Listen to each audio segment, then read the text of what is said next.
Eu vou aqui compartilhar a tela para os irmãos, tá bom? Compartilhar. Só fechar aqui.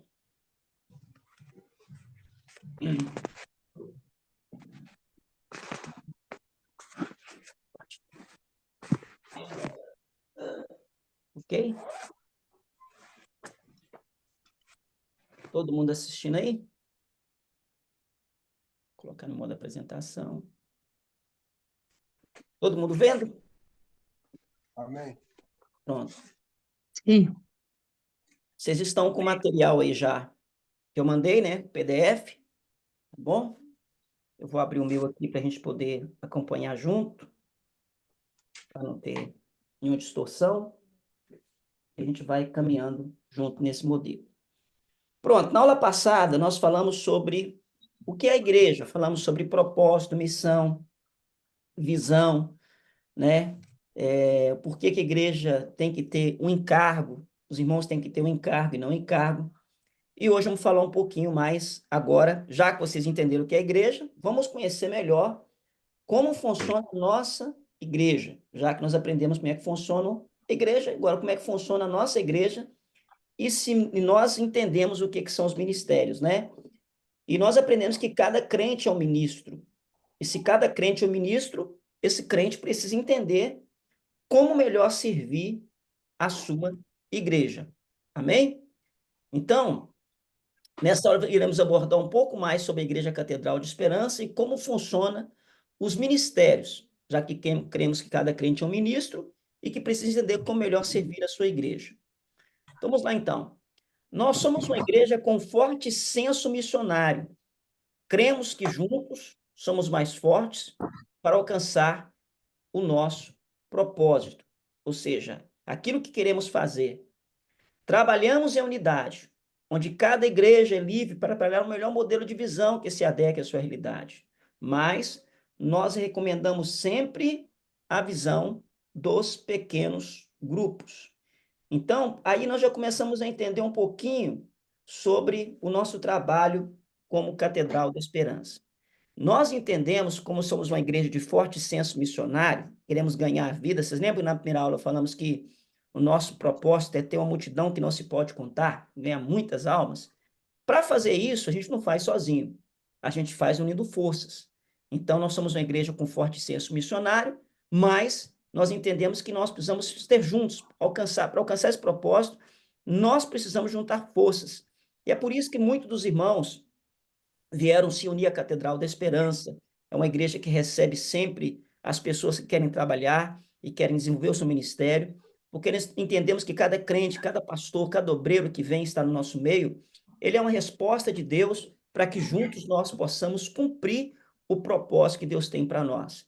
E nós trabalhamos em unidade, onde cada igreja é livre. Então, na Catedral da Esperança, o pastor Hudson, o Ministério Geral, não vai obrigar uma igreja, né, a fazer a visão. A gente não tem esse modelo. Nós recomendamos sempre. Então, tem igreja que quer trabalhar com a visão de uma maneira e tal, mas nós estamos lutando para que todas as igrejas tenham consciência que o modelo de pequenos grupos, que o discipulado, que o trabalho com liderança de ministério, ele é o melhor modelo que existe para poder fazer o trabalho como igreja. Por quê? Porque foi o modelo que Jesus criou, foi o modelo que Jesus implantou. Jesus trabalhou com discípulos, Jesus trabalhou com pequenos grupos. Jesus ele tinha os seus 12, ele tinha os seus 3, ele tinha os seus 120, ele tinha os seus 500, ele tinha multidão. Então, Jesus ele trabalhou com os pequenos grupos, ele trabalhou com relacionamento de discipulado, né?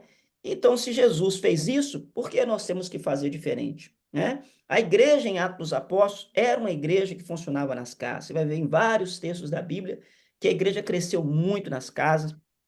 Se você, se você acompanhar, se você acompanhar a história da igreja, a história da igreja, só fecha o microfone, os irmãos que estão entrando, para não ter muito chiado.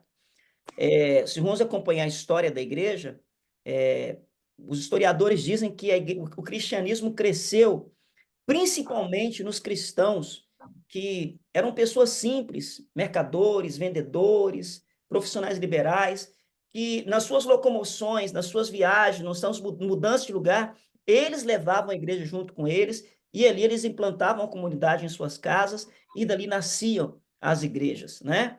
Quem nasceu no movimento pentecostal, no tempo antigo, a gente então chamava pequenos grupos, mas chamava ponto de culto. Não sei se os irmãos são dessa época do ponto de culto. A gente ia para uma irmã, um irmão oferecia a casa para começar um ponto de culto, e a gente começava um ponto de culto ali. Eu lembro até hoje, jovem, né, obreiro, a gente colocava ali uma caixinha de som, colocava ali algumas cadeiras, uma mesa, e a gente começava a fazer o culto ali, os vizinhos iam se juntando, e daqui a pouco nascia uma congregação. Então, sempre os pequenos grupos, sempre o modelo de discipulado, um a um, né, chamando pessoas, um ao outro, né? Jesus começou assim, André e Pedro, e começou os dois, daqui a pouco chamou mais um, daqui a pouco chamou Natanael, daqui a pouco um foi chamando o outro, e aquelas pessoas foram agregando ao discipulado de Jesus.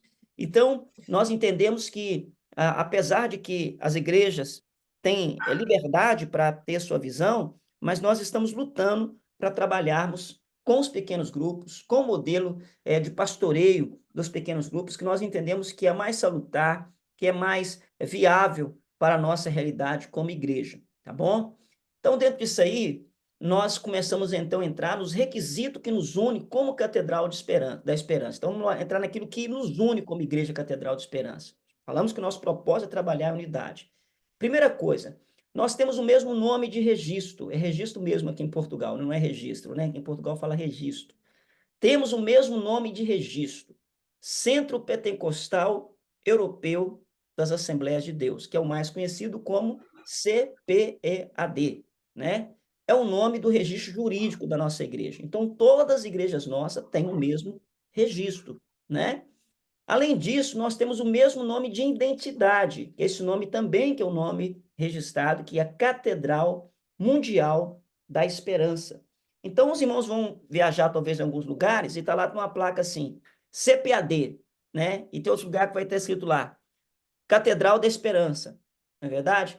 Aí muita gente fala assim, mas não entendi, né?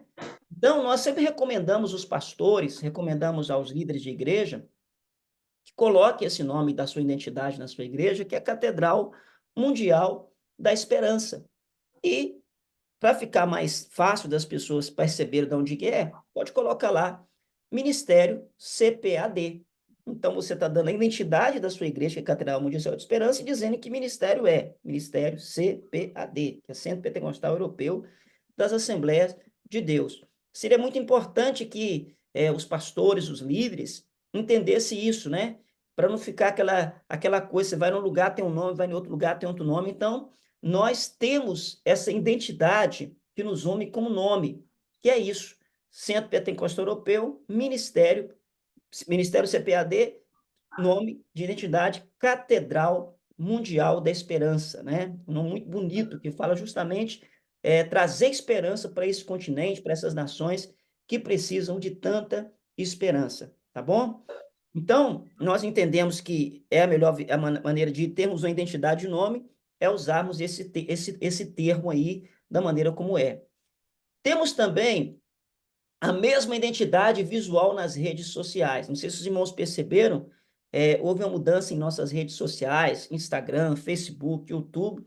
Nós colocamos essa credencial CME, arroba o nome da igreja. Então, nós temos CME, Campo de Ourique, CME, Algés, CME, Porto, Grande Porto, CME, Brandô, agora é Amadora, né? Então, CME o nome na frente. Por quê? Quando você abre o Instagram, olha que coisa linda, quando você vai no Instagram e digita lá CME, vai aparecer todas as igrejas nossas, com o mesmo logotipo, com o mesmo começo de igreja, e isso nos dá um respaldo muito grande, porque isso gera um negócio chamado, como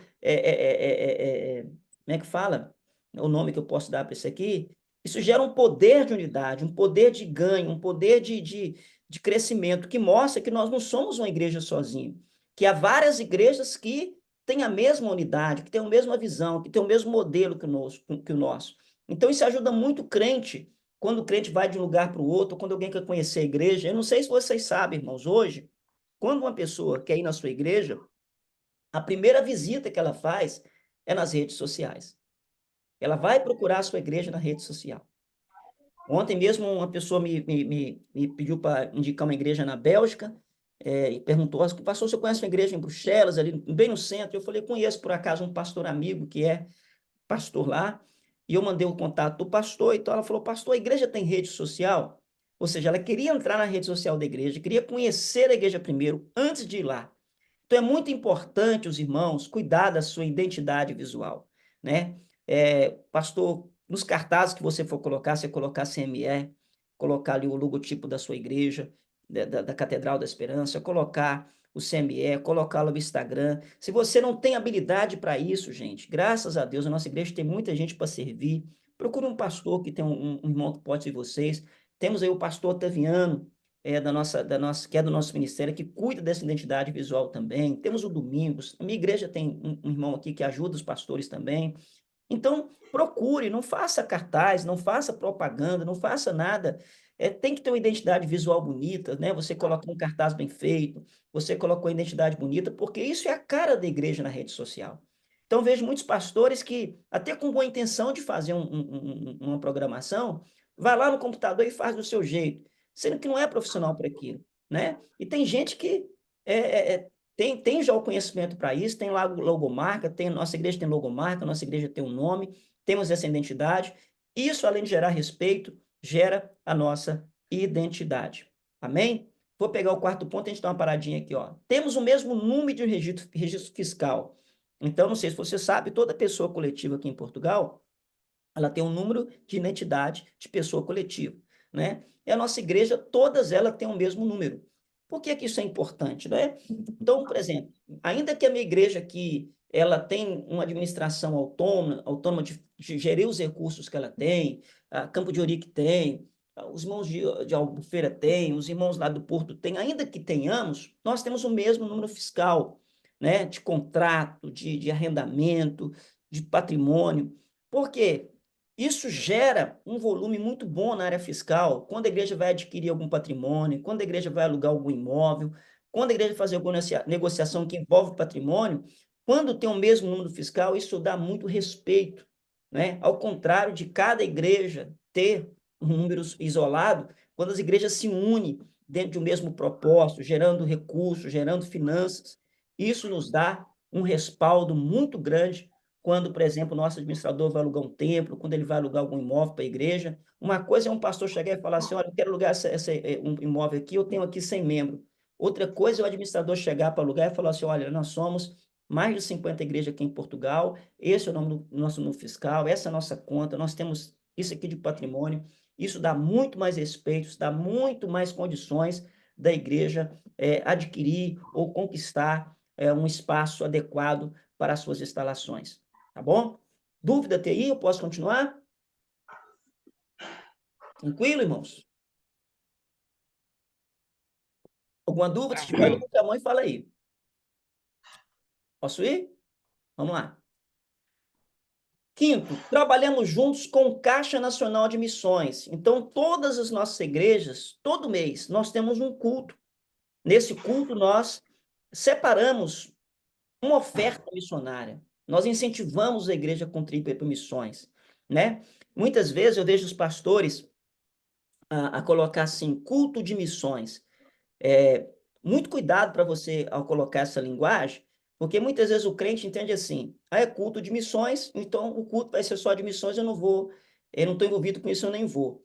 Então eu sempre falo assim, você faz a reunião de celebração e coloca assim, com momento missionário, né? Porque isso gera o quê? Vai ter o culto de celebração, mas esse culto vai ter um momento especial de missões, um momento missionário. Porque quando você fala culto de missões, parece que está fechando só para os crentes. E quem é de fora não consegue entender que vai ter um culto. Ele entende que vai ser um evento para os crentes. Então, nós, como evangélicos, nós temos a mania de usar muito a linguagem evangeliquez, uma linguagem só para crente, né? Então, nós falamos culto, nós falamos, usamos o termo missões, nós usamos, assim, culto dos varões, culto das varoas, né? Então, isso para quem é crente é muito comum. Mas para quem é de fora, até se explicar para ele que o que é culto? Aqui em Portugal mistura culto com oculto, né? Então sempre é bom você usar o termo reunião, né? É sempre bom se você vai fazer uma reunião para homens, sempre você usar convívio para homens ou para mulheres, né? Porque é uma linguagem que atinge mais as pessoas de fora, já que o nosso propósito é ganhar, né? E a mesma coisa quando se trata de um culto de missões. Você pode colocar domingo de celebração como momento missionário. E ali, nesse culto, nós separamos uma oferta de missões, os irmãos são incentivados a contribuir com um carnê, ali é passado aquilo que a igreja faz com missões, e nós entendemos que se nós juntarmos todo mundo junto, nós levantando um valor maior, a gente consegue fazer mais com o nosso trabalho missionário através dessas ofertas de missões. Amém? Sexto, nós colaboramos na manutenção da nossa organização através da redisma, que é enviada de cada igreja para o mesmo caixa. Então, todas as nossas igrejas, no final do mês, elas fecham o seu balancete, fecham o seu caixa, e de tudo que entrou, nós separamos uma redisma, 10% do que entra na igreja, e mandamos para um caixa geral. E com esse caixa geral é feita a manutenção de toda a estrutura, né, da nossa igreja, com o pastor presidente, né, com as suas viagens, com tudo aquilo que é feito através desse caixa geral. Né? E também, muitas vezes, socorre algumas igrejas que muitas vezes passam alguma dificuldade, socorre alguns pastores que passam alguma dificuldade. Tudo isso é feito com a colaboração de cada igreja para um caixa geral. Então, a igreja tem autonomia para administrar os seus 90% que fica na igreja e 10% é enviado para um caixa geral, para que esse caixa geral possa fazer uma estrutura para socorrer, para ajudar e para administrar a nossa igreja de uma forma geral. Amém? Até aí tudo bem? Alguma dúvida? Posso ir? Trabalhamos também em conjunto com para a compra dos nossos templos, através de um projeto chamado Pro Templo. Então, tem um domingo do mês que nós separamos, onde aquela oferta que entra ali é uma oferta para pró-templo. Nós guardamos esse dinheiro em caixa para quando surgir uma oportunidade, as nossas igrejas possam adquirir um templo. Nós temos agora 2 exemplos que aconteceram. Aqui em Lisboa, aconteceu aqui em Póvoa de Santo Adrião, surgiu uma oportunidade, juntamos o dinheiro que tinha em caixa do pró-templo, com o que o pastor também juntou lá, e nós conseguimos adquirir um grande patrimônio que já dobrou de valor, e nós conseguimos comprar um prédio para a nossa igreja, estamos financiando ele, né? Está financiado, né? Vamos quitar daqui a um tempo. E já surgiu outra oportunidade lá em Loulé, a compra de um cinema, e também, através dessas ofertas do ProTemplo, a gente vai dar início também a esse projeto lá de compra, porque são oportunidades que vão surgindo, e aquelas igrejas que vão contribuindo, que vão guardando esse dinheiro no ProTemplo ali, quando aparece essa oportunidade, alguma situação assim, nós temos que ter um caixa, né, para poder arrancar com a negociação. Então, é muito importante que a gente não deixe isso passar batido, né? Que as nossas igrejas realmente, nossos crentes se conscientizem que é importante contribuir, ter um caixa, porque muitas vezes surgem oportunidades para a compra de templos próprios e nós perdemos essa oportunidade porque nós não temos um caixa preparado. Então, isso também faz parte da nossa unidade em fazer essas ofertas para o ProTemplo. Tá bem? Dúvida até aí? Tranquilo? Falei da área financeira, né? Da área de organização. Posso continuar? Tranquilo? Pode. Vamos então entrar agora no quais ministérios são reconhecidos para a ordenação na Catedral da Esperança, tá? Nós não vamos entrar aqui na discussão, naquela discussão assim, isso pode, isso não pode, é de Deus ou não é, tem na Bíblia ou não tem na Bíblia. Não vamos entrar aqui, porque isso aí daria muita conversa, muito pano para manga, então, assim, não é a nossa intenção aqui, tá? Eu costumo dizer o seguinte, para uma melhor organização da nossa denominação Catedral da Esperança, nós reconhecemos os seguintes ministérios. Então, a gente tem que entender isso, porque muita gente recebe um obreiro de fora, e esse obreiro vem e fala, olha, no ministério que eu trabalhava, eu era apóstolo, eu vim agora para a catedral, eu quero ser recebido como apóstolo. Nós vamos dizer, irmão, a gente respeita a sua unção como apóstolo, porém, na nossa igreja, nós não temos esse título de apóstolo, nós trabalhamos aqui com os pastores, né? Eu, por exemplo, no Brasil, sou ungido a bispo, No Brasil, eu pastoreava pastores. Eu tinha muitos pastores debaixo do meu cajado, do meu trabalho ministerial. Então, eu fui ungido a bispo. Vim para a catedral, eu sou pastor. A minha unção não saiu, continuo tendo a minha unção, mas entendi que aqui na catedral não tem esse título, eu continuo sendo pastor, fazendo o meu trabalho episcopal. Eu cuido de pastores, eu faço supervisão, eu visito, eu faço, isso não vai sair de mim. Título, lembra que eu falei naquela aula que fala sobre o cargo e encargo? O cargo, o nome do cargo pode até ser discutível. O seu encargo não, irmão. Onde você estiver, você tem um encargo. Amém? Então, o encargo é o seu chamado, é aquilo que Deus tem para si. Então, eu sempre falo que o que caracteriza o seu chamado não é o título que você tem, mas é um cargo que você opera. Eu sempre falo com o meu pastor, o pastor Hudson, né? O nosso reverendo. Eu falo, o pastor Hudson, ele é o apóstolo. O que é o apóstolo? É aquela pessoa que vai à frente, fundamenta ministério, né? Abre campo, faz o trabalho que nosso pastor Hudson faz. Mesmo ele não tendo o título de apóstolo, ele faz um trabalho apostólico, né? Então, a gente tem que entender isso. O pastor sempre é pastor, mas ele é pastor operando na unção apostólica, ele é pastor operando na unção de bispo, ele é pastor operando na unção de mestre, ele é pastor, né? Mas operando em unções diferentes. Amém? Então, dentro do Ministério Catedral da Esperança, nós reconhecemos esse título aqui. Primeiro, pastores e pastoras. Quem são os pastores e pastoras? São aqueles que têm a função. Alguém quer ler para mim aí, para facilitar aí? Enquanto eu pego o negócio aqui, vamos lá. Para a aula ficar interativa, né? Senão eu faço tudo aqui. Quem são os pastores e pastoras? Vamos lá. Tem a função do pastoreio de uma igreja ou de um pastor auxiliar que ajuda o pastor principal nos trabalhos de uma igreja. Então, o que tem um pastor? O pastor faz o quê mesmo? O que o pastor faz mesmo? Tem a função Função de pastoreio. pastoreio de uma igreja. Amém? E um pastor auxiliar que o ajuda, ou um pastor auxiliar que ajuda o pastor principal nos trabalhos de uma igreja. Então, irmãos, eu sempre falo que pastor ou pastora é quem pastoreia. Tem muita gente que recebe o título de pastor, mas não quer fazer o trabalho pastoral. E o trabalho pastoral tem que ser feito. Então, muitas vezes o cara cantou, um ministro de louvor, uma benção, aí pega o cara e hoje ele é pastor. E eu pergunto, você pastoreia quem? Ninguém, vai me dar o título. Eu já expliquei para os irmãos que o encargo é muito maior que o cargo. Muito maior.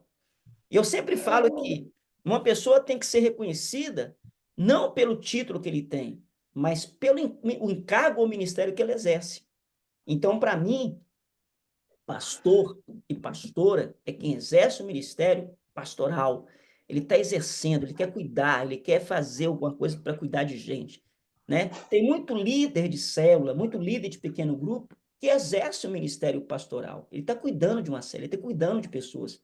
Mesmo ele não tendo o título de pastor, ele está exercendo o ministério pastoral.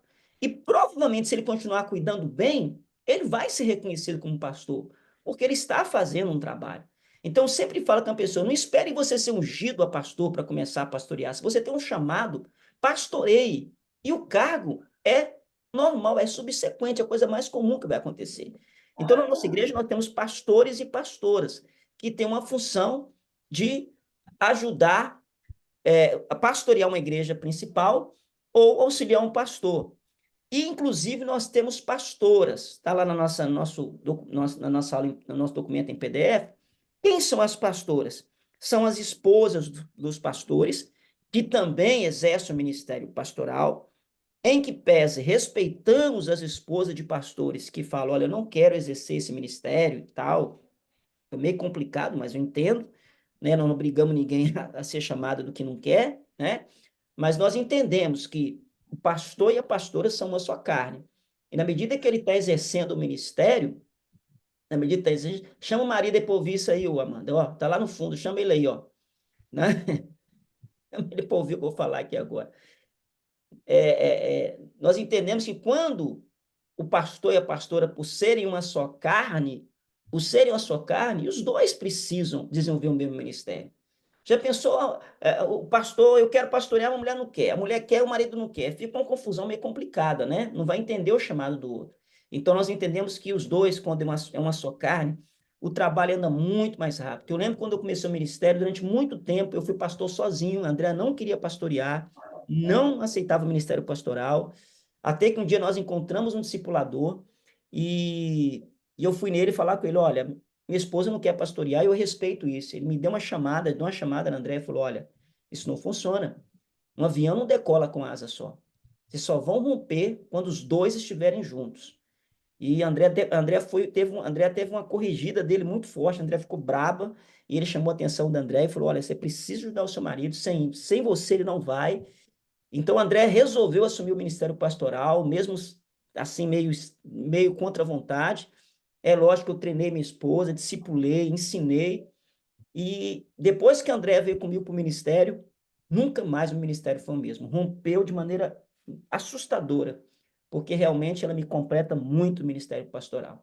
Sozinho não dá. Então, nós entendemos que a esposa do pastor exerce esse ministério pastoral, e nós temos na Catedral da Esperança também pastoras que pastoreiam a igreja sozinha, e mesmo que não tem marido, né, que pastoreia com ela. São casos excepcionais que nós temos aqui, né, de uma igreja que está ali, começou aquele trabalho e não teve um obreiro para mandar para lá, ou não tinha um casal para assumir aquilo, e a pastora começou, desenvolveu, ministrou, fez o trabalho, a igreja respeita, e como nós somos muito práticos no desenvolvimento do ministério, a igreja reconheceu como pastora, estão exercendo o seu ministério e dando muito fruto. Está lá o caso de Lolé, está lá o caso de São Brás do Alportel, né? Pastor Ilone, tem dado muito fruto, pelo menos o que eu tenho conhecimento, né? Temos missionária também que faz esse trabalho, e graças a Deus tem dado muito fruto. Nós não temos uma resistência com isso, em que pese entendemos que sempre é importante que ter um marido do lado, porque o marido dá muita força e dá muito respeito a esse ministério feminino, tá bom? Dúvida até aí, eu posso ir? Posso ir? Evangelistas são homens de Deus devidamente experimentados, guarda essa palavra aí, experimentados, que ainda não receberam a unção pastoral, mas que servem e substituem o pastor local nas atribuições de suas funções. Então, na nossa igreja, nós temos o pastor, depois do pastor, junto com ali do pastor, vem o evangelista, que praticamente é o último grau antes de chegar ao pastorado. O evangelista é uma pessoa que já tem uma experiência, já passou por todos os ministérios da igreja, e ele agora é separado como evangelista, já preparando para um tempo ser chamado ao pastorado, e ele vai auxiliar o pastor na sua ausência, naquilo que o pastor não estiver, o evangelista vai ter essa função de estar ali junto com o pastor, ajudando no ministério pastoral. Então, é bom que seja uma pessoa experimentada, porque ele já está na iminência de uma consagração pastoral. Presbíteros. No original grego, a palavra presbítero, quem pode ler para mim, que está cortando aqui na minha tela? A palavra presbítero, ela vem de uma palavra do grego. Está aí no grego, presbis. O que é presbis? Homem velho. Alguém mais velho. Então, presbítero, você vai encontrar algumas traduções chamando de ancião também. Né? Em algumas Bíblias está ancião. O que é o ancião? Uma pessoa mais velha. Ou seja, irmãos mais maduros, seja pelo tempo de fé ou pela idade, que auxiliam os pastores e evangelistas nos aconselhamentos e em seus ministérios. Está cortando aqui na minha, aqui, como é que está aí? Serviços ministeriais Obrigado. de uma igreja local. Serviços ministeriais de uma igreja local. Então, geralmente, os presbíteros, quando são levantados, são irmãos mais experientes, seja na idade ou seja no tempo ministerial. Quando Paulo orienta lá que a gente não pode impor a mão de maneira precipitada em pessoas neófitas, né? Porque a pessoa vai assumir essa função, então é importante que a pessoa tenha já uma maturidade de fé, tenha uma maturidade de maturidade como diz, intelectual, formal, mental, porque ela vai estar ali à frente ajudando o pastor, os evangelistas, nesse trabalho de aconselhamento, os serviços ministeriais da igreja, seja nas visitações, seja na questão de Santa Ceia, seja na questão da palavra no altar, né? Então, os presbíteros desenvolvem um trabalho fora do comum, porque eles ajudam muito nessa questão do aconselhamento, ajuda muito na questão do altar da igreja, tá bom? Diáconos. A palavra diácono, o nome já diz. A palavra diácono vem do grego diakonos, quer dizer aquele que serve, né?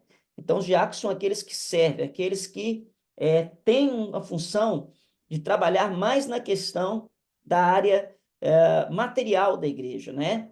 Questões materiais da igreja, da assistência social, da preparação dos cultos. Se faz necessário um corpo diaconal para que cada igreja local,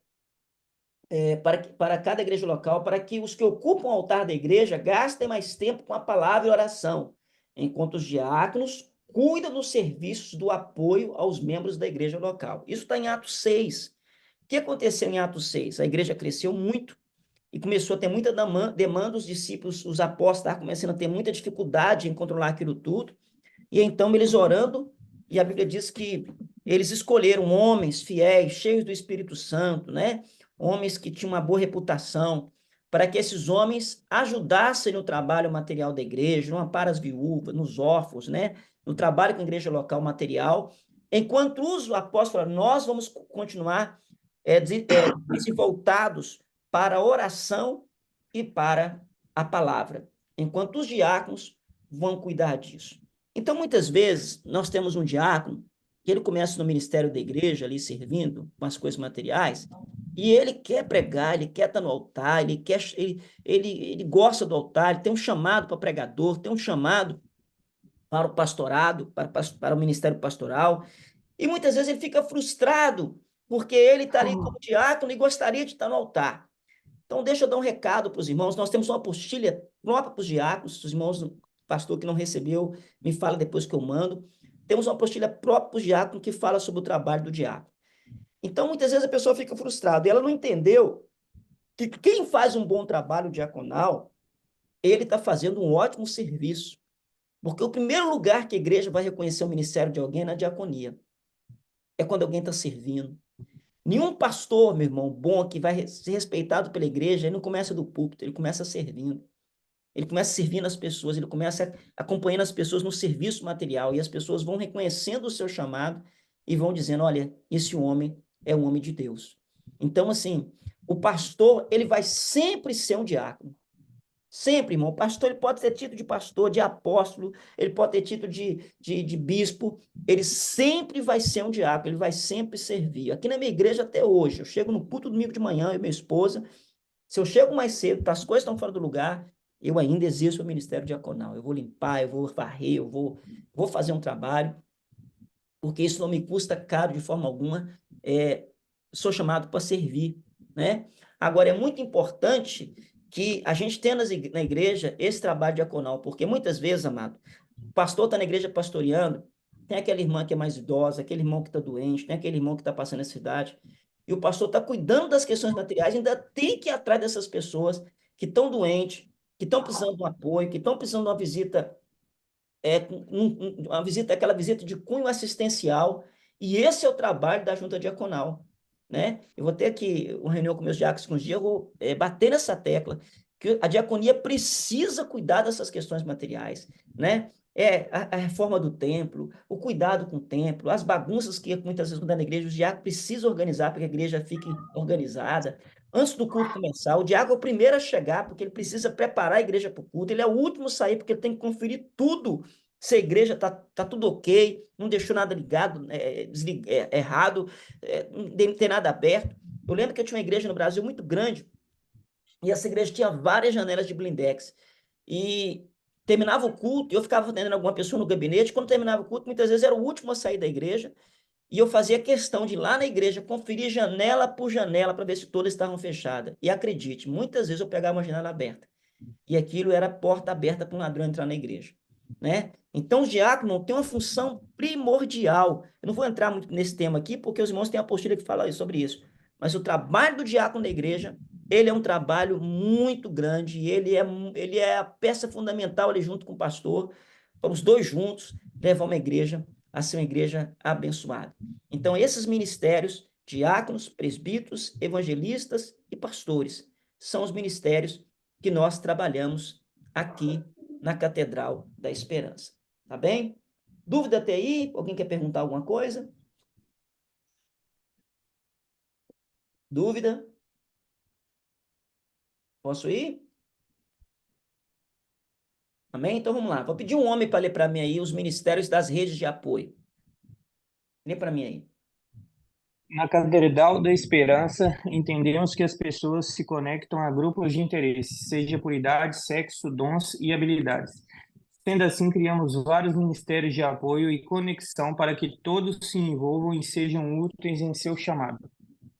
Olha o que o Guilherme deu aí, que isso é muito importante. Como é que as pessoas se conectam, irmãos? Grupos de interesse. Mais o quê? Pode ler, Guilherme. Grupos de interesse. Grupos de interesse, seja por idade, sexo, dons e habilidades. Então, grupos de interesse sejam por idade, sexo, dons e habilidades. Irmãos, fiquem atentos a isso. Procure organizar a sua igreja com ministérios que atendam a esses requisitos. Idade. Ah, pastor, mas ele é jovem, tem que sentar, ele vai ter participado da reunião do adulto, tem que sentar lá. Não vai não, irmão. A cabeça do jovem é diferente da cabeça do adulto. A cabeça do adolescente é diferente da cabeça do adulto. A cabeça da criança é diferente da cabeça do jovem. Não adianta você querer jogar tudo num bolo só que você vai ter problema. Você precisa achar um líder. Guarda essa palavra. Sempre procure um líder. Não comece um ministério sem um líder. Você vai ter problema. Ore a Deus para Deus te dar um líder. Achou o líder, começa o ministério. Um ministério que atinja idade, sexo. A mulher é diferente do homem. Não adianta, é diferente. Eu estou aqui na reunião das mulheres aqui agora, que é totalmente diferente da nossa reunião de homens. Nada a ver. Então, as pessoas se unem por interesse da questão do sexo, né? Eu sou homem, eu sou mulher, os homens têm uma maneira de abordagem, a mulher tem outra. Dons, irmãos, dons, isso aqui é muito forte, isso aqui. Dons e habilidades, né? Então, você tem lá uma pessoa que tem uma habilidade para o empreendedorismo, né? Ela vai conectar empresários. Você tem uma pessoa que tem habilidade eu já vi igreja que tem lá ministério de motoqueiros do asfalto. O cara, ele começou uma rede lá de amizade com gente que anda com moto, e ele foi ganhando amigos que andam com moto. De repente tinha um ministério sobre duas rodas. O pessoal montou aquela turma que fazia evangelismo sobre duas rodas. Olha que coisa maravilhosa, né? Já vi gente que trabalha com gente de skate, já vi gente que trabalha com ginásio, já vi gente que trabalha com dança. Ou seja, a igreja precisa desenvolver grupos e conectar essas pessoas que têm interesse nesses grupos. Porque a igreja, o pastor nunca vai atingir todo mundo. Ele precisa ter líderes nesses lugares, para que a igreja cresça através desses ministérios de conexão. Sendo assim, nós criamos vários ministérios de apoio e conexão para que todos se envolvam e sejam úteis ao seu chamado. Então, guarda essa palavra: ninguém é inútil. Todos têm uma utilidade no seu chamado. Não existe crente inútil, irmão. Esse crente está na sua igreja sentado ali, domingo, caladinho, e você acha assim: ah, irmão não prega, o irmão não ora na frente, o irmão não pega no microfone, tem vergonha, ele não vai ser usado. Não faz isso não, irmão. Nem todo mundo é de frente, todo mundo vai pegar o microfone, mas o cara que está ali sentado, ele tem muita utilidade. Tem ministérios que ele exerce que jamais, jamais, jamais você vai exercer. Então, meu irmão, aproveita todo mundo. Senta aqui na igreja, quando eu recebo alguém, eu sempre pergunto: qual é a sua habilidade, qual é o seu dom, você faz, o que você é bom? Ah, pastor, eu gosto de fazer isso. Eu sempre procuro tentar alinhar essa pessoa a alguma conexão para desenvolver melhor o seu chamado, porque todo mundo tem um chamado em alguma geografia, em algum território. Tá bom? Posso continuar? Dúvida até aí? Posso ir? Vamos lá. Os principais ministérios são, lê para mim aí, ó, rede de homens. Quem pode ler? Outro homem lê para mim aí. Rede de homens, criada para homens maduros, que precisam estar juntos para comunhão e serviço dentro do contexto de vida de homens nesta condição. Guarda essas duas palavras, homens maduros e contexto de vida de homens nessa condição. Então, a rede de homens, como alguns irmãos chamam de varões, né? Eu gosto muito mais do termo homem, porque o varão fica muito preso à linguagem evangeliquez. Então, nós temos que colocar homens maduros, ou nessa reunião de homens, é uma reunião de homem maduro. Por quê? Geralmente, na reunião de homem maduro, vamos falar de coisa de homem. Os nossos papos aqui é trabalho, família, as tentações normais dos homens, a carga que os homens muitas vezes enfrentam, a pressão, o estresse, né? A vida do dia a dia. Então, nós criamos essa rede de homens que ela é para ajudar na comunhão. Primeira coisa é comunhão. Os homens têm uma dificuldade enorme para sentar e ter comunhão. Os homens só vão para a comunhão se houver interesse em alguma coisa, né? Ou vai ter um churrasco, ou vai ter uma bola, ou vai ter um negócio. O homem não vai, o homem não é aquele cara de sentar à toa para conversar besteira. Ele quer. Eu falo muito disso aí, uso muita ilustração do banheiro, né? Você vê que a mulher entra no banheiro com a outra e entra sem conhecer a pessoa. Lá dentro ela faz amizade, pega batom emprestado e sai amiga. É verdade ou não é? Tem alguma irmã aí?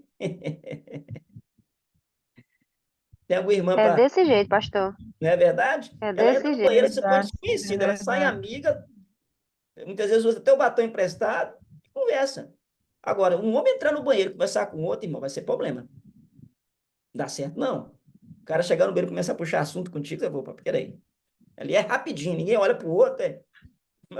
Quer dizer, o homem ele é mais na dele, mais, né? A não ser que tenha um interesse. Vamos ver um futebol, vamos comer uma carne, vamos trocar uma conversa e tal. Quer dizer, os homens geralmente eles têm interesse em comum, né? Então é preciso que tenha um ministério de homens, quem vai cuidar disso, tem que ser muito inteligente, tem que ser uma pessoa que realmente gosta de trabalhar com isso, porque ele vai trabalhar com a dinâmica de homens para juntá-los para uma comunhão, para uma conexão, né? E para um serviço, né? Porque muitas vezes as mulheres vão. Aqui na igreja mesmo eu vejo, mulher gosta muito de cuidar da decoração, né? Que negócio e tal. Quando é o negócio para pegar para capar aqui, fazer o material, é os homens, eu conto com os homens, né? É os homens que vão pegar no pesado ali, limpar, fazer aquela faxina geral, tirar entulho, né? Muitas vezes os homens eles ajudam muito nessa questão do serviço, né? Então, assim, e eles gostam disso, né? Quando chama, eu fiz uma vez um evento aqui com os homens, que nós limpamos aqui, trocamos pedido, depois estamos todos um pouco comer juntos, foi maravilhoso. Então, os homens gostam muito desse tipo de coisa, e esse ministério é criado para isso, para gerar conexão, trazer os homens para andar junto, trazer os homens para relacionamento. Homens precisam de relacionamentos sadios com homens cristãos mais maduros, até para desenvolver a sua conduta como homem de Deus, como marido, né? Muitas vezes o homem ele é mau marido porque ele não anda com outro homem que é um bom marido. E quando ele começa a andar com gente boa, ele começa a padronizar o seu caráter para ser uma bênção em sua família. Tá bom? Segundo ministério. Tem alguma mulher para mim aí? Para ler aí? Rede de mulheres. Criada para mulheres maduras que precisam estar juntas para comunhão e serviço dentro do contexto de vida de mulheres nesta condição. Pronto. Não precisa nem explicar muito sobre mulher, que mulher tem que ter comunhão. Uma igreja que não tem uma rede de mulher com muita comunhão tem problema, irmão. Porque ai de nós sem as mulheres é que puxam mesmo, as mulheres que fazem acontecer. Eu fico impressionado com a resistência das mulheres. Muitas vezes trabalham o dia inteiro e chega na igreja e faz comida, e faz não sei o quê, organiza, decora, depois dá limpa tudo, rindo e brincando, né? E nós, homens, a gente já está entregando os pontos, né? Então, as mulheres, realmente, elas são muito úteis no ministério da igreja. Então, essa igreja precisa organizar essa rede de apoio de mulheres. Quando nós trabalhamos com pequenos grupos, geralmente a rede de mulheres cresce muito mais rápido, porque a mulher faz mais conexão, ela se interage mais. Então, nós temos que ter essa rede de mulheres maduras, né? Mulheres que realmente já entendem o seu papel como mulher. Timóteo chega a dizer assim, Paulo escrevendo para Timóteo falou que as irmãs mais velhas fossem exemplos para as mais novas, para que as novas tivessem um modelo padrão, né, de como ser uma mulher de Deus. Então, esse papel da mulher é muito forte para gerar essa geração nova aí de mulheres segundo o padrão bíblico, né? Então, uma rede muito importante que é a rede de apoio, que é as mulheres. Rede de jovens, vamos lá. Vamos falar um pouquinho desse ministério. Tem algum jovem aí Quem é mais jovem para ler para mim? Eu vou perguntar assim que fica mais fácil. Quem é mais jovem para ler aí? Quem vai ler para mim aí? Algum pastor, algum líder aí? Lê aí. Ah, tem Rede Esther. de Jovens Lê, e Esther. Adolescentes. É, Vou Esther. ler, pastor. Rede de Jovens e Adolescentes, uma rede criada para atender essa faixa etária com a sua linguagem, visando apoio e serviço para o desempenho de seus ministérios. Pronto, você, Stephanie, lidera com o Paulo uma rede de jovem. Como é que é liderar uma rede de jovem? É a mesma coisa de adulto? Não mesmo. Como é É que é? todo, Fala para nós um pouquinho da sua experiência aí. é, jovens, assim, alguns, cada um tem seu tipo de comportamento. Alguns jovens parece que é muito mais maduro, outros jovens são bem assim imaturos e às vezes têm na faixa etária da mesma idade. Não é no mesmo linguajar que você tem que falar, não é da mesma faixa etária assim de conselho que você tem que dar. A gente tem que conhecer mesmo profundamente cada um para como trabalhar com eles. E sem falar que o jovem está numa idade de crise, né, Stephanie? Aquela transição, muita pressão que vai ser E é meu uma crise futuro, crítica. casamento, namoro, o sexo ali, o sexo aflorando, os hormônios, né? Olha que trabalho que tem uma liderança de jovem, né, Stephanie? Sim, sim. É Então, como é que bem uma igreja vai desafiador. trabalhar uma igreja viva, uma igreja vibrante, que não tem uma rede de jovem forte? Então, esse ministério é de suma importância para realmente o trabalho da igreja acontecer, né? Que o pastor ore para que Deus mande um líder de jovem, e eu gosto muito dessa sugestão para os pastores que estão aí. É muito importante que os líderes de jovens sejam um casal, né? Eu gosto muito desse modelo de um casal liderar a rede de jovens, porque muitas vezes o líder vai ter que atender ali, trabalhar com adolescente do sexo feminino, jovem sexo feminino, ou a líder vai trabalhar com sexo masculino. Então, para evitar algum problema, eu sempre aconselho ter um casal, né? Porque dá mais legalidade, dá mais maturidade, dá mais firmeza para esse ministério de liderança com jovens, tá bom? Outro ministério, rede de crianças. Tem alguém que trabalha com criança aí poder falar para a gente? Tem. Então, lê aí para nós. A Luciana é a nossa líder. Lê aí, Luciana. Rede de Crianças. Na Catedral da Esperança, atendemos que este ministério não deve ser ocupado por pessoas que não entendam, que não tenham um cargo para cuidar de crianças. Vocês lembram o que é o encargo mesmo, gente? Quem lembra? O que é encargo? Diferença de carga e de encargo. Quem lembra? Encargo é serviço. Encargo. Encargo. Encargo é um chamado, uma causa, um clamor do coração, um estilo de vida. Tá vendo? Encargo, então, é aquilo que vem de dentro. É isso mesmo, Jéssica? O encargo é aquilo que vem de dentro, é o chamado, é a vocação, não é cargo. Então, vou dar uma dica aqui muito preciosa para os líderes que estão aí, que vão auxiliar seus pastores, para os pastores que estão presentes na aula. É só uma sugestão. Não jogue as suas crianças na mão de qualquer um. As crianças estão na igreja aqui, está dando muito trabalho. Ô, irmã, vai lá passar lá tomar conta das crianças. Não faz isso não, irmãos. Escolha alguém que realmente tem um encargo para cuidar de criança, que goste de criança, que tem um encargo para isso, que tenha treinamento para isso. Criança não é uma coisa descartável. Criança, primeiro, é muito sensível. Criança estão sendo bombardeadas o dia inteiro nas escolas. Precisa de alguém que realmente tenha muita espiritualidade para orar por elas, para orientá-las, para que elas não sejam vítimas do que o diabo está fazendo com as crianças. Então, precisamos de gente realmente cheia do Espírito Santo, com vocação, com chamado, com dedicação, porque é um trabalho muito sério. Criança não é brincadeira, precisa realmente fazer um trabalho sério com ela. Tem algum pastor que está na sala que já percebeu que algumas igrejas, eles não levam esse ministério a sério e colocam qualquer pessoa para tomar conta de criança? Quem já percebeu? Algum pastor pode me ajudar aí? Quem já percebeu isso? Tem algum pastor na sala aí para a gente conversar junto sobre isso? Né? E tem alguns fiel, pode falar aí, pastores, fica à vontade.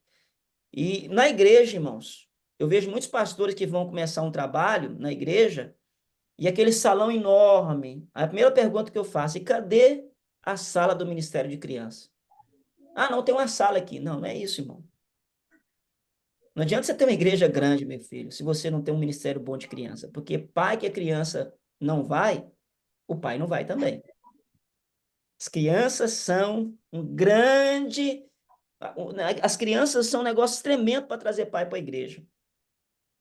E muitas vezes os pais ficam na igreja por causa da criança. Então, muitas vezes eu vejo a igreja que o pastor tem um salão enorme, aquele trem maravilhoso. Quando vai chegar lá, a sala da criança é 3x4. Então, assim, tem que ter salas separadas para ela, com faixa etárias diferentes, com gente qualificada, com bom material, né? Agora, na nossa igreja, vamos fazer isso aqui, que vamos começar a equipar melhor as salas das crianças. Nós já temos bom professor, vamos agora equipar. Nós não tem muita coisa grande, mas um pouco que nós temos que fazer.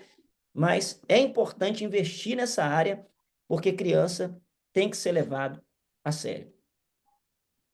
Agora temos outros Pastor, ministérios. Pode falar. eu quero só falar algo sobre o departamento de crianças. Hum, Toda a minha vida, assim, né, a gente que pastoreia passa por vários departamentos, e eu toda a minha vida tive presente com o departamento infantil.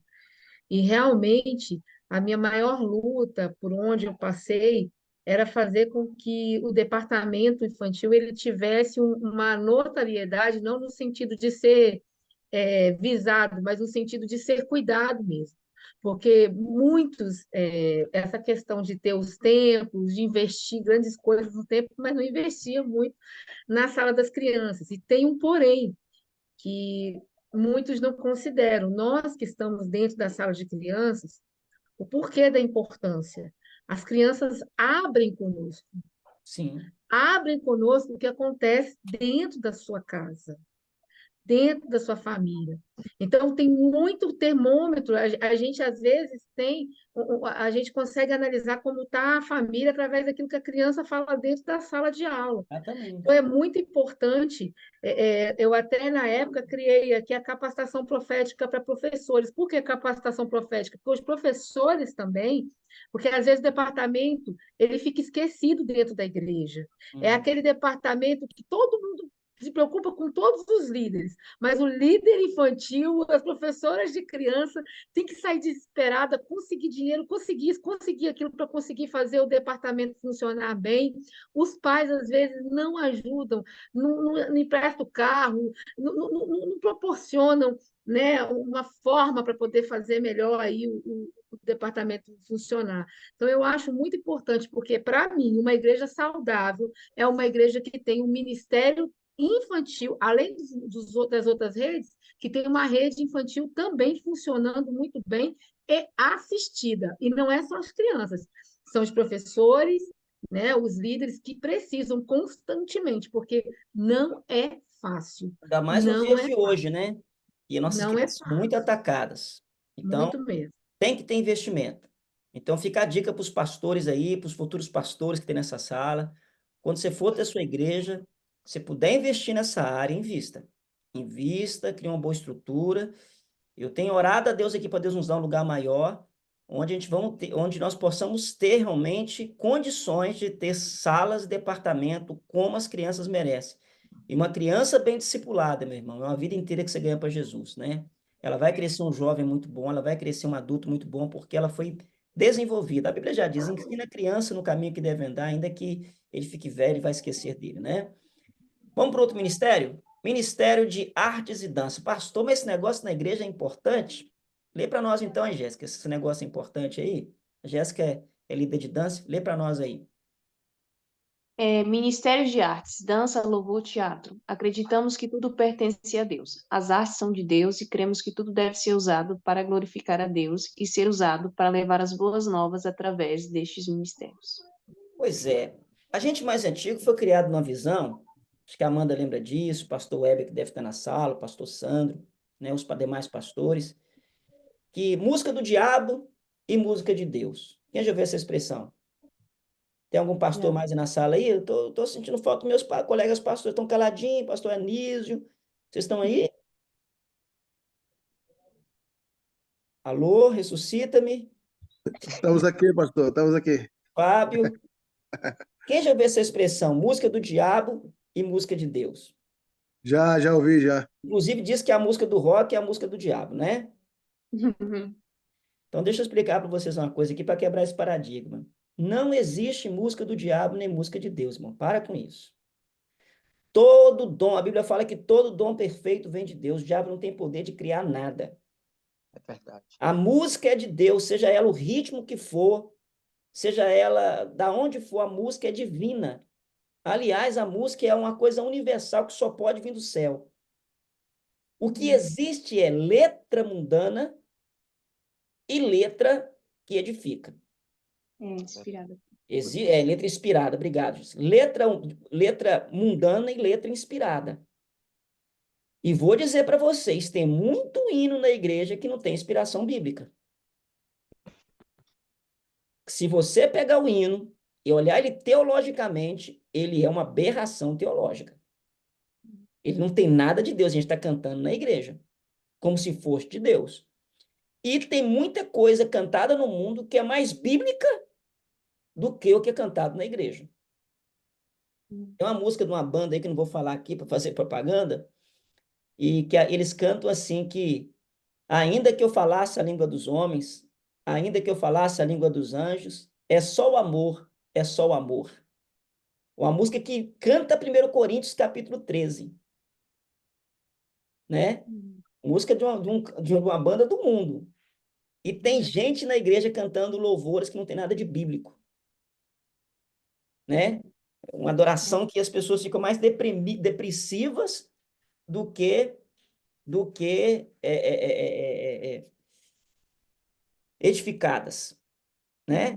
Então, tome muito cuidado, porque a arte pertence a Deus e o diabo sabe muito bem como usar a arte para poder prender as pessoas. Prender as pessoas. Inclusive, eu até acompanho muito meu ministério de louvor aqui, eu orientei eles um dia, é preciso cantar mais celebração na igreja, mais alegria na igreja, mais festa na igreja. Criou-se uma onda em que a igreja tem que ficar muito introspectiva, com luz baixa, com aquele negócio, e a pessoa já chega na igreja cansada e vai entrando naquela profundeza ali de uma adoração que não tem alegria. Irmãos, intimidade você tem no seu quarto. Na celebração, você precisa aprender a celebrar o Deus vivo, precisa trazer alegria, celebrar o Senhor com júbilo, com festa, com dança, celebrar o Senhor com alegria, apresentar-vos Ele com cântico, servir o Senhor com alegria. Igreja é lugar de festa, de alegria, igreja é lugar de vida de Deus, né?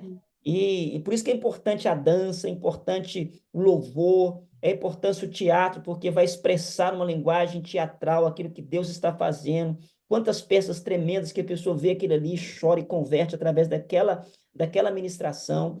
E a igreja está sofrendo demais, irmãos, porque a igreja, durante muito tempo, entendeu que essas coisas eram do diabo, entregou isso na mão do diabo.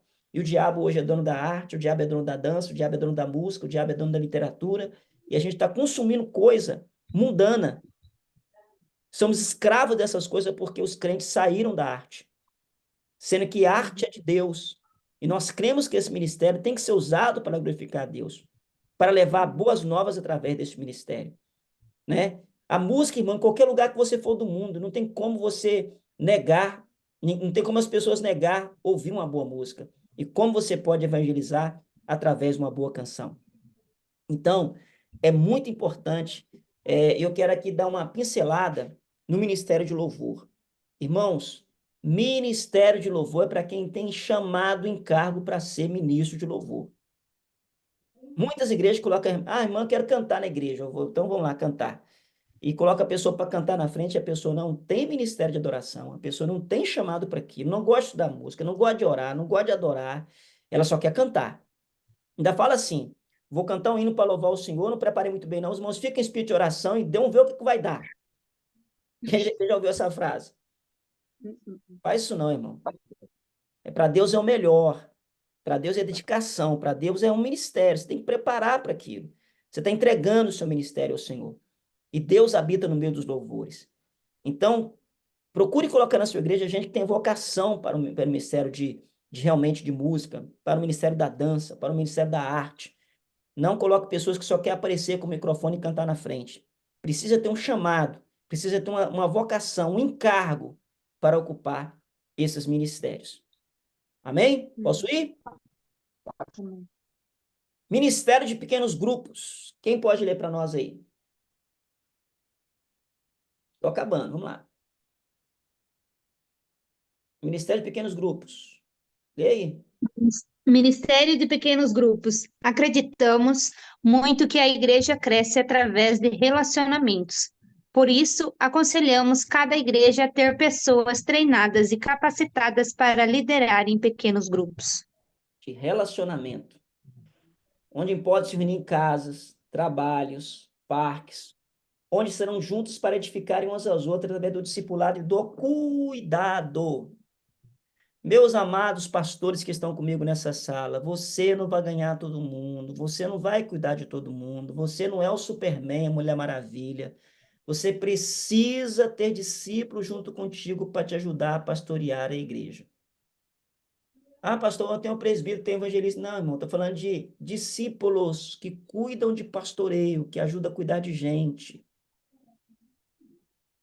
Então, a gente precisa gerar discipulado na igreja, chamar algumas pessoas que têm um chamado para cuidar de gente, colocar perto da gente, o pastor pastoreia essas pessoas, e aquilo que ele faz com essas pessoas, ele pede para que ele faça, que aquelas pessoas façam com outras pessoas, gerando na igreja uma rede de cuidado, onde o corpo cuida do corpo através do cuidado do discipulado. Isso é pequeno grupo. Então, eu vejo muita gente querendo implantar célula na igreja, achando que é um método. Vou pegar o material lá do PCE, eu vou ler o material, vou pegar na minha igreja, vou dividir minha igreja toda em pequeno grupo e vou mandar cada um começar um pequeno grupo na sua casa. Você vai ter dois problemas. Ou você vai matar a sua igreja porque vai começar pequenos grupos numa panelinha, ou você vai dividir a sua igreja porque vai começar um grupo que vai lá, que daqui a pouco o cara não tem nenhum chamado, nenhuma aliança contigo e vai dividir a sua igreja com aquele grupo que ele começou. Então, como é que, pastor, que eu começo um pequeno grupo na igreja? Com você. Você, pastor, quer começar um pequeno grupo na sua igreja? Faça como Jesus fez. Você não é melhor que Jesus? Escolha os seus discípulos que vão andar contigo, ande com eles um tempo, até eles terem um DNA contigo, espiritual, de aliança, de visão, de chamado, de linguagem, e depois, o que eles aprenderam com você, eles vão agora fazer com outros. E sim, você vai ter uma igreja sadia, em unidade de fé, unidade de propósito e unidade de visão. Então, os pequenos grupos é uma bênção, desde que comecem certo e faça certo. Se começar errado e fazer errado, vira uma bomba na igreja. Aí a pessoa fala assim, eu não gosto de trabalhar com célula, pequeno grupo, porque isso é um problema na igreja. É problema porque fez errado. O que faz errado, vai dar errado. Olha aqui, irmãos, nós estamos aqui num curso avançado para líderes. Temos agora a primeira aula e essa é a segunda. Conta na sala quantos pastores tem aqui. Conta na sala quantos pastores tem aqui. Poucos pastores. E fala, pastor, eu quero crescer a igreja. Ele quer crescer a igreja, mas ele não quer sentar para aprender nada. Ele não quer sentar para ser discipulado. Mas ele quer dar para os outros aquilo que nem ele aprendeu. Fica difícil, irmão. A gente tem que ter humildade, irmão. Se eu não sei uma coisa, eu vou atrás de quem está fazendo e tendo sucesso, vou dizer, me ensina que eu quero aprender contigo. Não é ir lá e pegar o modelo, viu lá bonito, falou, opa, me dá o material que eu vou colocar aqui. Você não pode colocar um modelo sem entender o princípio. Você não pode implantar um método sem entender como é que aquilo funciona. Eu tenho que entender, igual um pintor. Tem gente que acha que pintar a parede é só pegar um rolo de tinta e passar na parede. Não é, irmãos. Conversa com o pintor para você ver. Ele vai falar, olha, essa tinta não pode ser aplicada nesse lugar, esse tempo não pode aplicar dessa forma, essa parede tem que ser uma tinta especial, esse lugar que tem aqui tem que ter uma lixa diferente. Gente, quem mexe na área sabe como é que faz. Não adianta você querer inventar uma coisa que você não sabe. Então, você tem que ter o pastor tem que ter humildade, porque a Bíblia fala que um serve o outro. Então, aqui na igreja, eu não sou o sabichão. Tem gente aqui que tem capacidades tremendas. Eu vou sentar com ele e falei, pastor, me ensina como é que você faz isso. Me ensina como é que você desenvolve o seu ministério. O outro vai ajudando o outro e nós nos completamos no corpo. E é assim que o ministério cresce. Então, o ministério de pequenos grupos, irmãos, nós acreditamos que a igreja cresce através de relacionamento. Tira a sua igreja do prédio. Leve a sua igreja a relacionar. Principalmente aqui em Portugal, irmão. Português não vai na sua igreja sem primeiro conhecer quem você é. Nós estamos na Europa, as pessoas gostam de convívio, café, mesa, alimento. Chama as pessoas para o convívio. E depois do convívio, aí sim elas vão para a igreja. Nós queremos que a pessoa venha para uma igreja que não sabe nem quem é a gente. Isso não vai acontecer, irmão, isso é só um milagre. As pessoas precisam de relacionamento. E depois que elas têm confiança, relacionamento, aí sim. Se você pegar, hoje eu estava lendo a Bíblia, eu estou lendo a Bíblia toda de novo, e eu estava vendo hoje, João capítulo 1, 2, 3 e 4. Quando os discípulos André e Simão foram ter com Jesus, primeira pergunta que eles fizeram: onde o senhor mora? E a Bíblia fala que Jesus levou ele para a casa deles e lá eles ficaram com Jesus um tempo. Foi assim que começou o discipulado, irmão. Jesus não abriu uma igreja e falou: venha congregar comigo porque eu vou fazer um menino. Não, ele falou: vamos andar junto. Ele chamou para que estivesse com eles, chamou para casa, para o relacionamento com eles, para comer com eles. E esses homens, então, que andaram com Jesus, geraram outros discípulos, e aqui estamos nós até hoje. Que Deus abençoe os irmãos, em nome de Jesus. Amém? Seria impossível aqui descrever todos os ministérios de uma igreja, pode ter. Mas demos um resumo para entender que cada crente é um ministro. Fala comigo, cada crente é um ministro. Todo crente tem um ministério, irmão. Tu pode desenvolver o seu ministério através de redes de apoio ministerial ou através da separação para o ministério e ordenação pastoral. Ministério não é só pastor, irmão. Todo crente na igreja tem um ministério, tem um chamado, tem uma vocação, tem um encargo. E o pastor inteligente não é aquele que faz tudo, é aquele que tem inteligência suficiente para detectar na igreja as pessoas têm ministério e colocar as pessoas no lugar certo. O pastor, ele tem que ser como um técnico de futebol, colocar as pessoas na sua posição correta. E se ele fizer isso, ele vai ter um time que vai marcar muito gol e vai, para a glória de Jesus, ter uma igreja abençoada. Quem pode dizer amém? Amém. Amém. Glória a Deus. Amém. Meus amados, eu vou abrir agora um espaço para a gente poder tirar dúvida, fazer algum comentário. Amém? Dentro daquilo que foi ministrado, alguma coisa que mudou na tua cabeça que você gostaria de falar, de testemunhar. Eu vi aqui algumas mãozinhas levantadas. Deixa eu ver quem que levantou a mão aqui, né? Para a gente poder ter um chat aqui. Deixa eu ver aqui quem levantou a mão. Amém, amém. Glória a Deus. Tá bom, que bom. Irmã Arminda aí, comentando com a gente. Então, irmãos, e aí? O que vocês querem falar? Tem uma dúvida que ficou? Alguma coisa que vocês querem comentar? Alguma coisa que mudou na visão? Vamos aqui, vamos falar um pouquinho aqui, nossa aula de compartilhamento. Vamos terminar nossa aula aqui com um momento de compartilhar. E aí, quem quer falar alguma coisa? Meus colegas pastores que estão me honrando com a sua presença, sei que vocês são homens sábios, né, que estão aqui junto comigo aqui, para lembrar o que você já sabe, né, mas estamos juntos. Então, Consegue me ouvir, pastor Carlos? quem quer falar? Consegue me ouvir? Consigo agora. Irmão Júnior, fala, meu querido. Bom, sim. Pastor, há algo aqui que o pastor disse que chamou-me muita atenção, que foi sobre o ministério, a rede de crianças, né? Que é que não adianta ter uma igreja grande sem o ministério de crianças, né? E Sim, que sim. eles devem estar separados em salas, com faixa etária, não é? Um bom material e pessoas também preparadas para cuidar delas, né? Amém. Qual é que é a opinião? E isso é uma coisa que eu vejo muito nas igrejas, ouvia muito nas igrejas em Angola, não é? Sim. Que era nos cultos, crianças, adultos, jovens, adolescentes, todo mundo no mesmo lugar, a acompanhar aquelas 2 ou 3 horas de culto que muitas dessas igrejas tinham, não é? Qual é que é a visão do pastor sobre isso, sobre esta prática? Pronto, eu estive em Angola, sei bem a realidade que é lá, mas assim, eu entendo assim, o Júnior, eu sempre gosto que as crianças acompanhem toda a celebração do culto, né? Louvor, tal e coisa. Na hora da ministração da palavra, os irmãos já sabem o que a gente faz aqui. A gente separa as crianças para a sua sala. Por quê? Porque a didática para a criança é diferente da didática para os adultos. E é muito difícil você conseguir ter atenção de criança por um período longo. A criança ela perde facilmente a concentração, ela está sempre buscando alguma coisa nova para poder ter atenção. Então, eu faço o seguinte, eu gosto muito que separe realmente as crianças na hora da palavra para que ela tenha o material delas.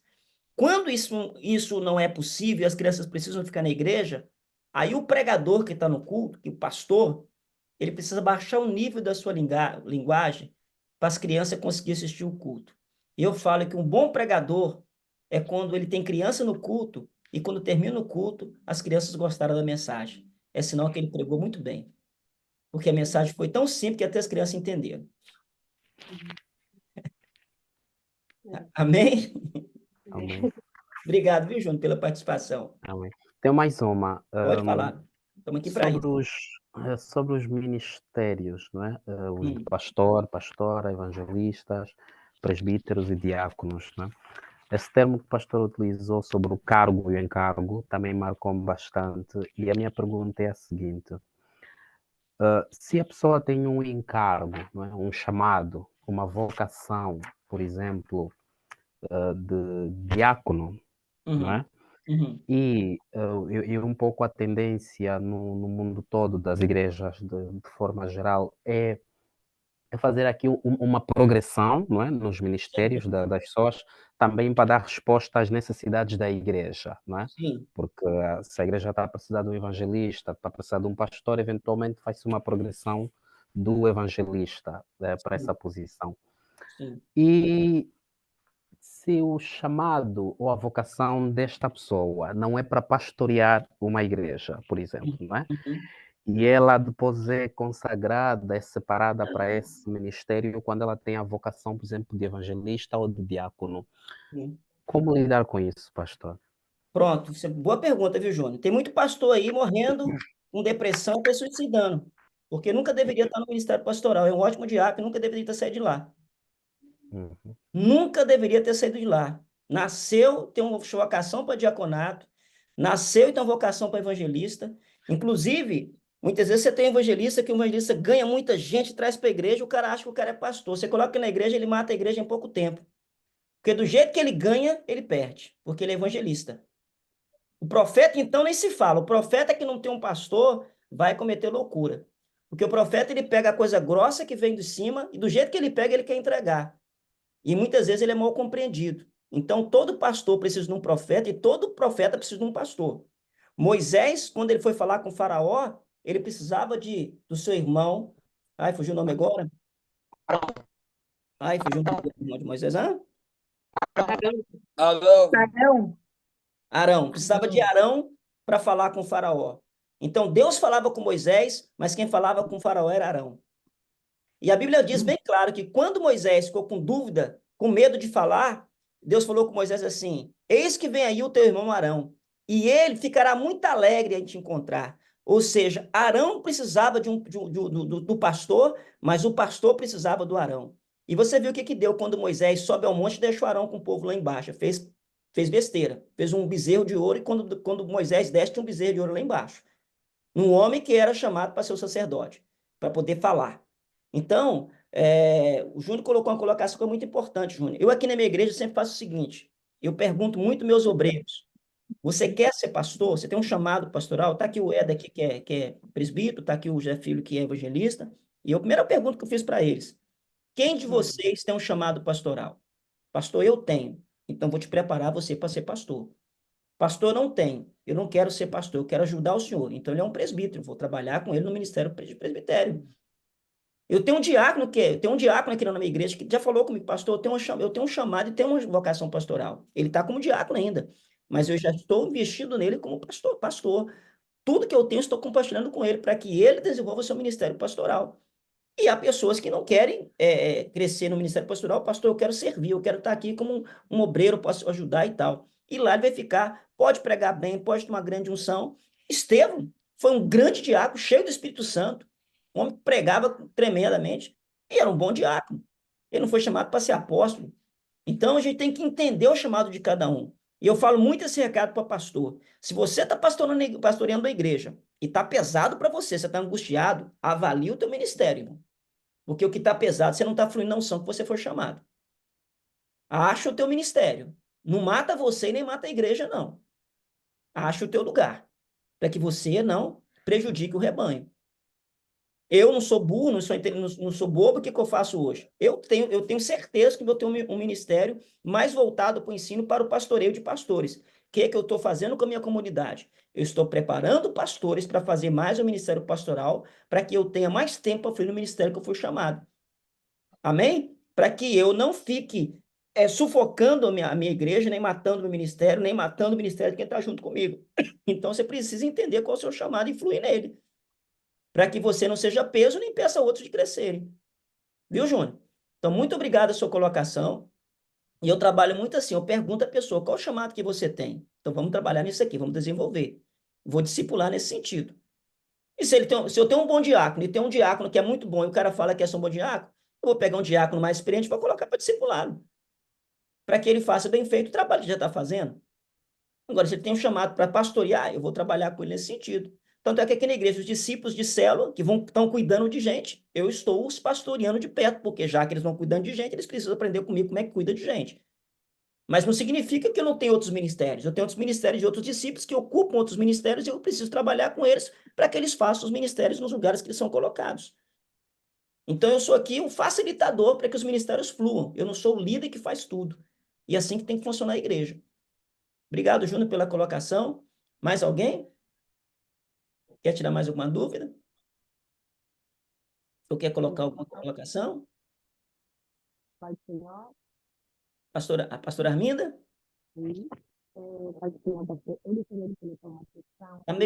Tá meio ruim o seu som. Parece que tem alguma coisa tampando. Agora dá para ouvir melhor? Agora ficou benção. Eu gostaria de colocar uma questão que o irmão Júnior colocou, que é o paralelo, né? Ou é o inverso.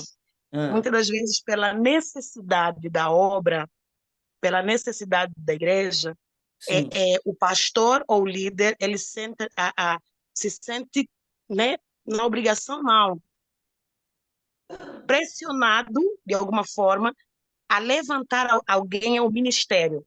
Sim. Quando, na verdade, essa pessoa está precisando de cura, né? E a pessoa se sente quase que, não vou dizer encurralado, mas com dor, não há necessidade na igreja, eu posso fazer, eu posso... Mas ela, na verdade, está precisando de cura. E ela entra no ministério para fazer a obra, precisando de tratamento, precisando de cura. Como é que o pastor consegue lidar com isso quando há a necessidade no trabalho, na obra, e não há os ceifeiros suficientes? Pronto. Né? Obrigado, viu, pastora? Que pergunta maravilhosa. A gente resolve isso com discipulado, pastor Armindo.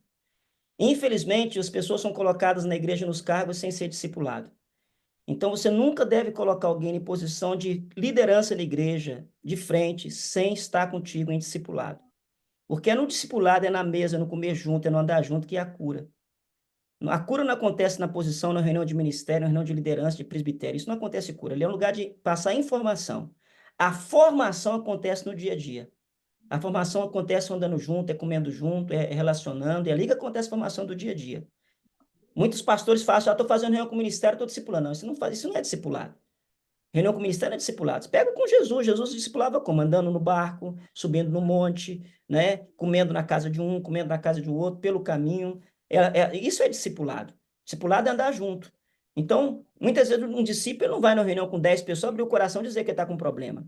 Mas muitas vezes numa conversa, num café, numa coisa mais íntima, numa viagem no carro, se for conversando com ele, ele vai abrir o coração, dizer o que está se passando, e ali você vai curando, vai tratando, para que ele seja um líder sarado, para que ele possa depois achar e desenvolver o seu ministério.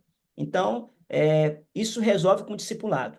Não é colocando pessoas no cargo porque tem que ter função, porque tem que ter um corpo de obreiro, não. Primeira coisa que o pastor tem que ter é um grupo de discípulos que ande com ele, para que tenha o seu DNA, para que tenha a sua visão, para que tenha o seu chamado, para que sejam curados, para depois essa pessoa ser colocada em posição. É por isso que temos que começar sempre com um pequeno grupo, onde o pastor é o principal líder e ele tem que começar o seu pequeno grupo, principalmente um grupo de pastoreio. Tá bom, pastora? Acho que isso Obrigada. ajuda. Ou seja, intimidade. Muito bom, tá certo. Tem que ser, Obrigada, pastor. Pega os seus obreiros aí, pega e chama para perto. Estou falando de um presbítero que está lá fazendo um bom trabalho, um diácono, mas não tem a vocação. Chama alguém que... Pastor, como é que eu sei quem é um discípulo? O discípulo é aquele que gosta de estar perto da gente. É muito difícil ser discípulo alguém que não gosta de andar junto. Eu valorizo muito quem gosta da minha companhia, porque nós temos que estar num lugar onde a gente é celebrado e não onde a gente é tolerado. Então, aprecie quem gosta de andar junto contigo. Já viu aquela pessoa que você chama para um lugar e ela fala assim, hoje eu não posso, amanhã eu não posso, ela está sempre não podendo, ela está dizendo, eu não quero andar contigo. Como é que você vai investir na vida de alguém que não gosta da sua companhia? Então é preciso andar com pessoas que querem andar contigo. porque é impossível cuidar de alguém que não quer andar perto. Tá bom? Deus te abençoe. Mais alguma pergunta, queridos? Pastor Carlos, os áudios, os vídeos das aulas depois vão ser partilhados Vai, assim também? que terminar a aula aqui vai ser gravado, eu vou colocar no YouTube e mandar o link depois. Tá bem, ok. Bom? Obrigado. Posso encerrar? Tem mais alguma dúvida?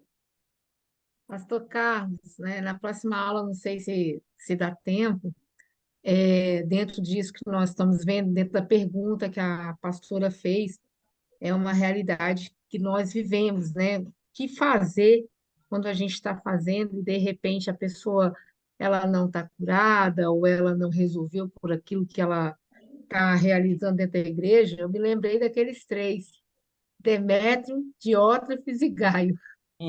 Seria bom você trazer uma comparação entre os três. Eu acho que isso explicaria, porque tem coisas que nós sempre vamos fazer. A gente tem que fazer a nossa parte, que é discipular, que é liderar, mas tem coisas que não tem jeito, tem coisas que faz parte da pessoa, e nós temos, o líder da igreja, ele tem que ter sabedoria de verificar, de analisar quem que ele está discipulando, porque o discipulador conhece o seu discípulo, né, em todas as suas áreas, né? Anda E é junto, né? interessante quando a Bíblia fala deles. Quando anda junto, né, Amanda? Se andar junto, não tem como. É, Tem que andar junto. Se não andar junto, não tem como. Esse negócio de reunião sem andar junto, isso não é funciona. isso, Aqui todo mundo é é lindo. isso. Agora é no dia a dia, quando a gente senta nos bastidores, que o coração se abre. Você vê que Jesus andava pelo caminho com o discípulo de Emaús. Quando ele entrou na casa e partiu o pão, a Bíblia fala que os olhos dele se abriram. Não adianta, é na mesa, a partir do pão, que o coração vai ser manifestado. Fora isso, é Comendo impossível. 1 quilo de sal. Exatamente. Deus abençoe os irmãos. A Daniela Boto vai fazer aí a chamada com os nomes que já tem na lista. Quem não tiver o nome na lista vai colocar agora e colocar a chamada para vocês. Dani, por favor, me ajuda aí, querida. Tá Aí, bem, pastor, vou pegar a lista aqui só um minuto. tá bom. Meu pastor Binho, fala alguma coisa, meu amigo. Pastor Sandro, pastor Fábio, pastor da França. Que bom ter vocês aqui. Como eu sinto honrado com vocês, viu? Amém. A gente A honra é tá nossa, ouvindo. pastor. Aqui é só para ouvir. Hoje a gente está só ouvindo. Tem que ouvir o mestre. Depois, em particular, vocês podem me chamar a atenção, tá? Aqui não me deixa passar vergonha, não. Enquanto a Daniela está buscando aí a chamada, essa questão a gente tem observado muito, e eu, particularmente, tenho observado muito as igrejas que trabalham com o modelo celular, né? Sim, Muitas igrejas que até para a gente se inspirar, né? sim, E eu reparo que muitas delas, as que já... Porque, assim, existe a igreja em ministério, separada e organizada por ministérios, chamados ministérios de apoio. sim. Existe a igreja com célula E a e igreja existe a igreja em célula. Sim. Então, são três coisas completamente diferentes, né? Será que...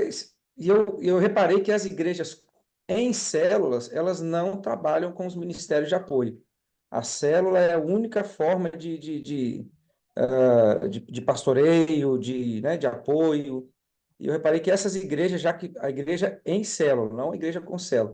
Sim. Campo de Ourique aqui, por exemplo, nós somos uma igreja que é organizada aqui em ministérios, Sim. né, mas somos uma igreja com células. Sim. Então, é possível, na opinião do pastor, é possível termos uma igreja em células e mantermos os ministérios de apoio, ou quando a igreja chega, né, quando ultrapassa essa fase de transição e passa a ser uma igreja em células, ela deixa os ministérios de apoio deixam de ter a eficácia que tinham antes.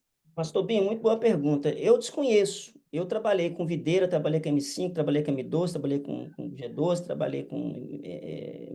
como é que é? Como é que é? Meu discípulo amado, MDA. Todas as igrejas, ainda que elas sejam células, elas têm as suas redes.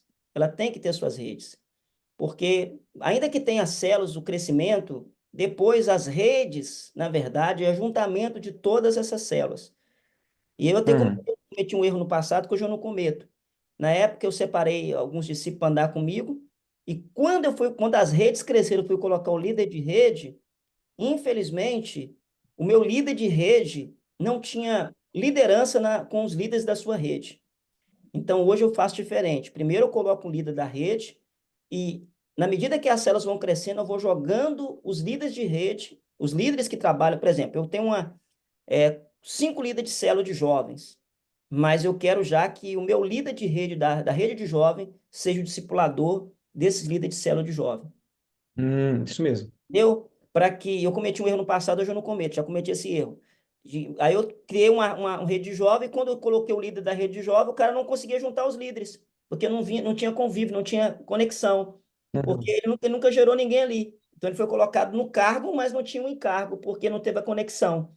Então hoje eu tomo muito mais cuidado. Então aqui, por exemplo, a nossa igreja, eu tenho hoje um casal que está cuidando da rede jovem, mas eu quero que todos os líderes que os líderes de jovem que for ter, eu já vou colocando a conexão com eles, para que amanhã, quando essa rede tiver aí, quando tiver aí 20, 30 células de jovens, esse casal de pastores seja o pastor da rede de jovens que vai pastorear esses líderes.